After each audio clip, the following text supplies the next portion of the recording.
Will Trump absolutely defeat Iran, and is Putin now afraid for his regime? This and other topics we will discuss right now. My name is Irina Uzlova, and today with us is Michael Sheitelman, political strategist. Michael, hello, glad to see you. Thank you for joining us. Good evening, Irina. Another big, massive attack by Vladimir Putin on Ukrainian capital, Kyiv and Kyiv region and Chernihiv region, and more than 300 drones, few missiles, all this air attack. We see another hour night. Russia launched a massive strike on Kyiv and the region overnight, and the Ministry of Foreign Affairs, Andrei Sybiga, believes that Russian dictator Vladimir Putin's goal is to portray the United States as weak, according to him. So why, except genocide tactic, Putin launched all this massive strike? We see some reaction by Donald Trump's administration, not very strong, not very cool, but U.S. Ambassador to NATO Matthew Whitaker to reporters ahead of a summit in the Hague, as reported by European Pravda, said that President Trump is disappointed over Russian strikes on civilian targets and major cities in Ukraine. But he noticed that both sides must stop these attacks. Really, both sides? So about what this reaction is, and so when will the West, the United States, demonstrate its strength in the fight against the Russian aggressor? Well, sarcastically, we could say that probably we should stop our attacks on Russian missiles and our attacks on Russian drones, because our counter missiles, they really attack Russian missiles. That's the fact. And thanks for our counter missile forces, most of this attack was stopped, really. Because, yeah, you mentioned that it was more than 300 drones, for example, 350 drones approximately, but just 6% of them got to the target. And 94% of these drones was shut down by Ukrainian forces. About missiles, it was about 15 missiles, and only one of the missiles got to the target. You have seen this building. It was hit by ballistic missile Iskander, and this missile went through all the stores of this five-store building and to underground. It was also hit to underground, and at this moment we found 7 dead bodies in this object, and the youngest is the girl, 22 years old, and totally it is 7 people. Then 2 more people were killed by Russians in Chernihiv region, which is about 100 or 200 kilometers from Kyiv. Yeah, so it was really a strong attack, and it is the, let's say, weekly attack, because every week, each week, we have the same scene. One day of each week, Russians attack Kyiv with hundreds of drones and dozens of missiles. Why they do that? This is very basic question. They do it during 4 years, 3 years and 4 months, being precise. And during these 3 years and 4 months, if you would check that in average we have weekly attack on Kyiv. Each week, once a week, we have that. In 2022, it was twice a week, let's say. In 2024, it was once in 2 weeks, and now it's once a week. So this is absolutely standard. This is one of the goals of Russian Federation, to destroy more and more Ukrainians, to destroy more and more rooms, more and more buildings, more and more lives, and to stop the business activity in Kyiv.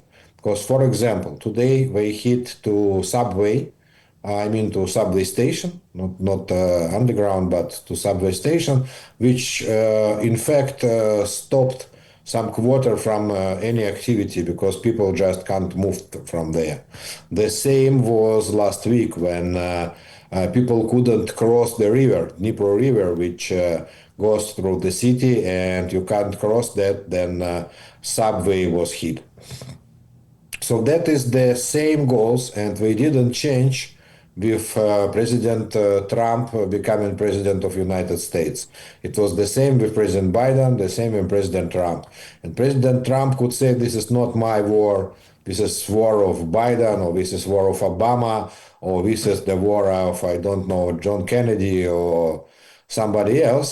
But last half a year, not 1 month and not 1 day, President of Russia, Mr. Putin, and all the Russian Federation people and Russian army, they continue this war. So it doesn't matter now when it started, during the Biden term or Mr. President Trump term. Now it is Trump's war also. And we are waiting. I not mean only Ukrainians, but I believe that all the Western civilization waits the tough reaction from United States as a leader of the free world. But now I see a tough reaction by Trump only against Iran. Yeah, that's true. He was ready for this tough reaction, and he understands that Iran is the enemy.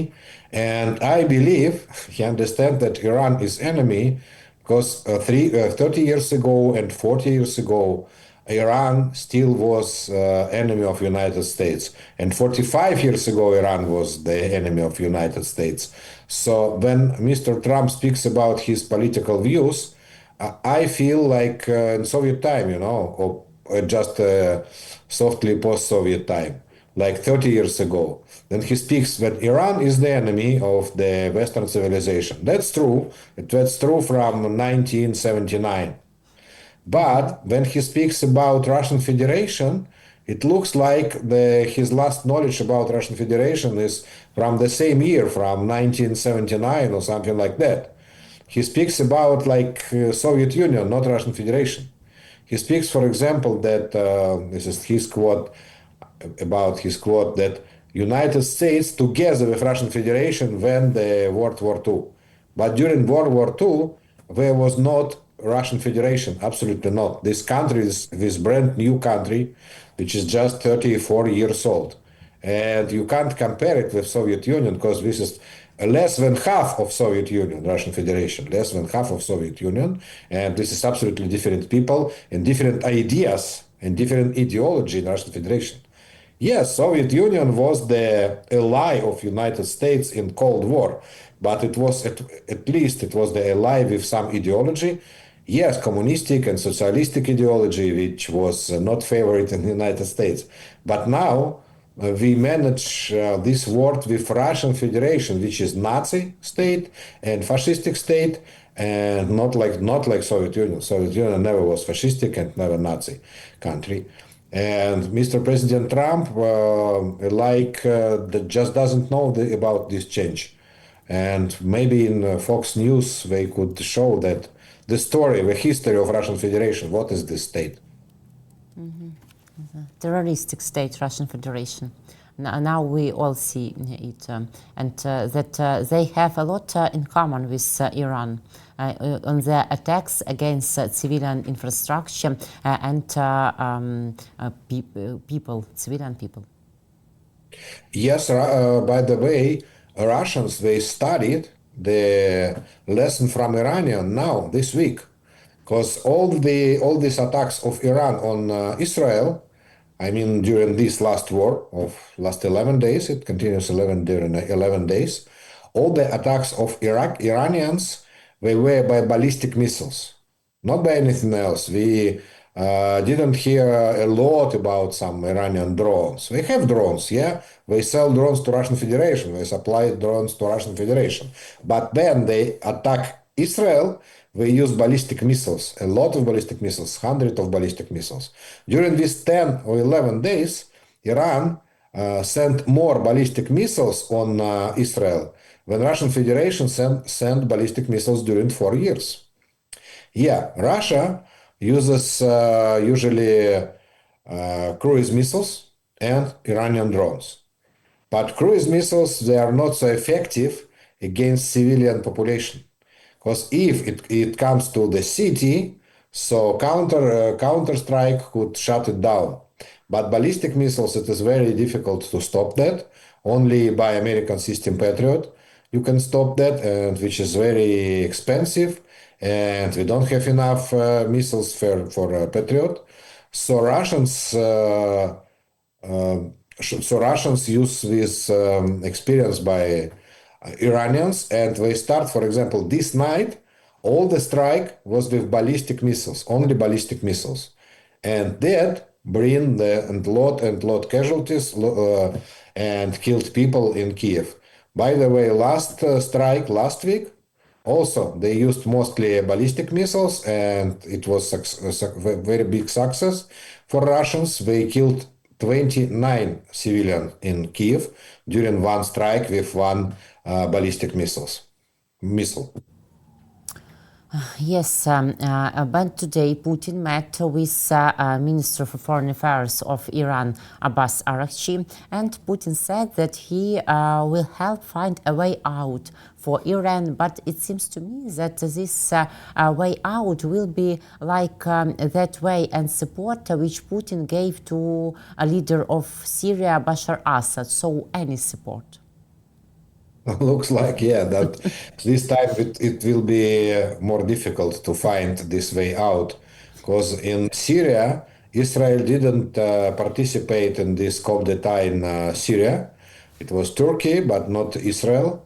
And Mr. President Bashar Assad, he had at least some chance to leave the country with his jet. But in Iran, you can't flew out with jet. You will be shut down by Israel Air Forces each minute and in each place in Iran, obviously. So we will not allow to Ayatollah Khamenei to leave the country. And about the ways out, by the way, today Israel Army, Israel Air Forces, they got the strike around this nuclear object in Frodo, which was bombed by U.S. forces, and it was bombed by U.S. forces yesterday. But today, Israel Air Forces they bombed roadways which goes to this object. And obviously, the target is nobody leave this place. Nobody from scientists leave this place. Nobody from military personnel could leave this place. Absolutely, I believe that the same was done around the residence of Ayatollah Khamenei. So I don't believe they have a chance to bring also Ayatollah Khamenei to Moscow. In Moscow, they have a village of former dictators. They have some couple of Kyrgyzstan presidents. Yeah, two former Kyrgyzstan presidents. They have former president of some African countries. I don't remember now exactly the number and the names. And also Bashar Assad as a former president. So now we built the house to Ayatollah Khamenei also. By the way, Moscow is very Muslim city and most of population there are Muslim. And Russia is Muslim country now, mostly a Muslim country. So it will be a good union between Russian Federation and Ayatollah Khamenei. Maybe he would find more public, more audience in Russia than he had in Iran.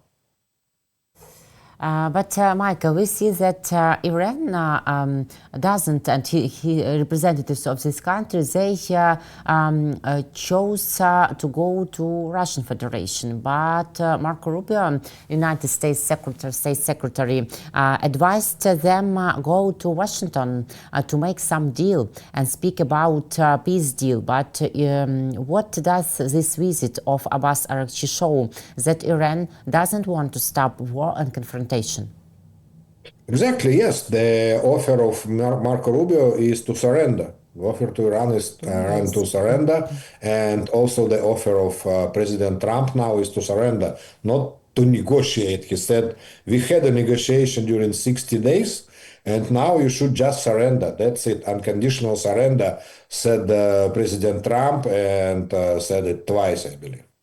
So yes, and this is the reason why we choose Russia. We want the help from Russian Federation. We want also diplomatic help on the international area, in the United Nations somewhere. And we want also the military help, physically military help. We want some I don't know, counter-jet weapon or something by Russia to send to Iran. But for the sorrow of Iranian regime, Russian Federation does not have this equipment and does not have any possibility to bring that physically. Also, if we have some equipment and some weapon for Iran, they just can't bring that. They can't supply that because you can't supply that on the air. You can't supply that on railway. By the way, we don't have railway between Russia and Iran, and Israel controls the sky over Iran, and Israel will not allow to bring any weapon to Iran. So, but the hopes of Iranian regime is for Russian Federation as the closest friend, let's say, as the closest friend of Iranian regime. Yes, where the closest friend? Because now, when Putin cannot take anything from Iran, this friendship would be in past. It seems. By the way, not only you knows that, but also the ambassador of Iran in Russian Federation in Moscow, he claimed that Iran will remember who left them at the critical time, and he obviously meant Russian side in this case. Yes, yes. But which scenarios could you describe right now? In which way this confrontation will be nearest days? It seems to me. Well, the worst scenario is the long war, one more long war, and in spite of it doesn't look like that now, but also then the war started between Israel and Hamas, and it was 2 years ago, almost 625 days ago, the war started between Israel and Hamas, and looked that Israel will win this war during some like couple of weeks or months, something like that, because Gaza Strip, where Hamas is based, it is just very, very small place. It is like medium city. It is half of Kyiv, for example, by the square kilometers. So this is not big place. And Israel army, the strongest army in the Middle East and one of the strongest armies in the world, couldn't win this war during almost 2 years against Hamas. So now, then we speak about the war of Israel against Iran. So from the first glance, we could say, wow, there is so huge difference between two armies. And Israel army is so modern and so successful. And they absolutely succeed during first 10 days. Yes, it will be true. But on the other hand, Iranians, they have an ideology. They have an ideology. They don't look, they are not seeking for the good life, for good economic life. We are seeking for ideological life, yeah, not the physical life, not the consumer life, not the Western lifestyle. So this part of Iranian who support the regime, who support the Ayatollah Khamenei, and this is, I don't know exactly, nobody knows, because nobody had some real polls, real sociology from Iran, but at least we are speaking about at least 10 million people, at least, and I believe that more, maybe more people who support this regime, and we are ready to go to the till the end. They are ready to continue this war during years and I don't know, centuries, not only years, centuries. We are ready for that, like Russians, for example. And that means that this war could continue years and decades for my sorrow. This is the worst scenario. The better scenario, not the best, but the better scenario, that inside Iran now, the civil authorities, like President of Iran, for example, Mr. Pezeshkian, they will win in the inner dispute about the continuation of this war, and they will conduct the negotiation with United States and will stop this war like not with a peace, but with ceasefire agreement. This is also realistic. This is also realistic. And the better scenario, the best one, is the regime change, like President Trump said. The regime change is the best scenario, and it will bring not only ceasefire, but rather peace in the Middle East, and maybe it will bring also the absolute change in the face of Middle East with peaceful Iran and peaceful Syria, and it will be the region with very, very fast economic growth, because this is very rich region, but with very bad authorities, which really can't bring, like Mr. President Trump today said, this regime can't make Iran great again. And that's absolutely true, because this regime doesn't want to make Iran great. It wants to make Iran, I don't know, more fundamentalistic, but not the great from economic point of view country. Yes, because they think only about themselves and want to make themselves great again, and that's all, and provide war among all world. This scenario about end of Iran's regime sounds fantastic and awesome, and maybe it sounds like future of Putin's regime if this case can be realistic. And maybe Putin thinks about it sometimes for long dark nights in Kremlin. Yeah, I know that we have a bigger fish to fry, and I mean Russian Federation, Yes. but let's start from small fishes. And I mean the Western world, not Ukraine, obviously. We started from small fishes like Syria, and Iran is the next, and maybe North Korea is the next target. And then Russia will be just the last one, the last evil in the world, and it will be the last evil war against Russian Federation. So yes, obviously this is the next target, but not now. Let's finish with Iran first. Sometimes it looks like some circle, and we forget about Belarus. But Keith Kellogg, Trump's special envoy, didn't forget about it and visited Belarus and talked to Lukashenko. And Lukashenko made such a big deal, and not very big, but he made free some politician prisoners. Among them is Sergei Tikhanovsky.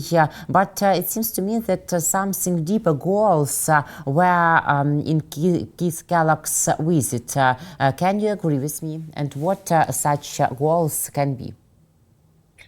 I believe that Keith Kellogg wants not to want to stop, let's say, want to stop new Russian aggression, which could be done this summer, for example, from the territory of Belarus. Because Russians, if you remember, when they started the war against Ukraine, they started from Belarusian territory. First of all, they brought their troops to Belarus as an exercise. It was like military exercise. And in the middle of this military exercise, they just went not back to Russian Federation, but they went to Kyiv and to Ukraine. So they attacked Ukraine from the territory of Belarus. And now we have plans, and I believe that all the European intelligence service know about that, but they have a plan at this summer to conduct an new military exercises in territory of Belarus, and this time to attack not Ukraine, which has a very strong front line against Russian Federation, but to attack Baltic states or Poland from the Belarusian territory. This is the plan of Russians. And Keith Kellogg came to Belarus, I believe, to persuade Mr. Lukashenko that he will have a great support from United States if he could somehow resist to Russian plans. Yeah, and he could exchange this resistance to, I don't know, to some economic benefits, probably. Because in Belarus, they have now the biggest economical crisis from the moment where Belarus was established. We have don't enough potato, for example, in the country, and this is the country of potato. It is like to say that, America doesn't have any corn or something like that. So Belarus doesn't, or I know Japan has no fish. So the same Belarus has no potato now. And Mr. Kellogg came as somebody who wants to save Lukashenko and to save Lukashenko regime. And in exchange, Lukashenko should stop Russians from using Belarusian territory. But this is very, very difficult, by the way, because Belarus is not independent country in classical way. This is rather Russian, not only satellite, but Russian proxy. And Lukashenko does not have enough power to stop Russian forces. It looks like that. And on the other hand, this visit of Kit Kellogg to Lukashenko and to Belarus, like give the legitimization to Lukashenko. And Lukashenko, nobody forgot in Europe that, for example, flights over Belarusian territory stopped not because of the war on Ukraine. It stopped because Lukashenko and his authorities, they stole civil planes from the sky. Yeah, they are worked like pirates, and they stopped Ryanair plane in the sky of Belarus. So in fact, it was negotiation with terrorists, with very important international terrorists, and it looks like it gave to Lukashenko some more ambitions to be more and more authoritarian leader, more and more dictator. And we have a few minutes. Michael, what are your expectations from the NATO summit? Well, it will be the NATO summit in new format.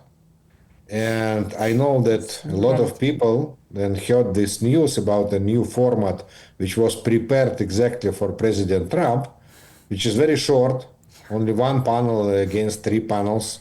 And this is a panel of 2 hours and 30 minutes. He gave, instead of three panels of 5 hours each one. And the finalizing document of this summit will consist of one page A4 with 5 paragraphs. And on previous summit with President Biden, the final document consisted of 55 paragraphs, and this one from 5 paragraphs. And on one hand, it looks a little bit comic that all the summit changed this format just because of one person and one personality. Yeah, this is because this personality doesn't like long documents and doesn't like to read at all. But, this is more, maybe it is the chance to modernization for NATO. Because when you prepare the finalizing document of 55 paragraphs, who will read that at all? And 5 paragraphs, everybody could read and to know what exactly the next plan of NATO. So I have a good hopes about this summit. When we think about NATO itself, not about a relationship between NATO and Ukraine, but NATO itself could change thanks to this summit. Because they will discuss only one question about the raise of military spending in NATO countries till 5% during the next 10 years. Now, the General Secretary of NATO reported that each country of NATO now spent more than 2% of GDP on the military spendings. Before Trump came to the power, it was less than 1% in some countries. Now it is more than 2%. And people in the governments of these countries were understood that the next war is the next with Russian Federation, and this is not in 10 years. The war between NATO and Russian Federation will happen in this decade, let's say, in this decade. And I believe that this new format and Trump ideas will bring more chance to win Russian Federation, to win a war with against Russian Federation. So this is good news. Bad news for Ukraine that Ukraine is not welcomed to this summit. It was invited, but not welcomed. There's the difference. Yeah, it was invited, and President of Ukraine, President Vladimir Zelensky, was invited to this summit. And probably he will go. We are not sure because he said, I'm thinking about going to Hague or not to go to Hague. And but he is not in the official agenda. He just will have some meetings, but not the official agenda. And also, General Secretary of NATO said that nobody will invite Ukraine to NATO in this summit, and probably also Ukraine will not be mentioned in the final document of this NATO summit. So for Ukraine, it is bad times in NATO, but okay, we knows that United States attitude towards Ukraine is not so good, not so welcomed attitude as attitude of previous American administration. Michael, thank you very much for this conversation, for your thoughts and opinion. See you next week. Take care. Thank you, Irina. Bye. Michael Sheitelman, political strategist. My name is Irina Uzlova. Thank you guys for joining us, for watching us. Subscribe, please, to our YouTube channel, Michael Sheitelman, and War and Politics 24. See you. Take care.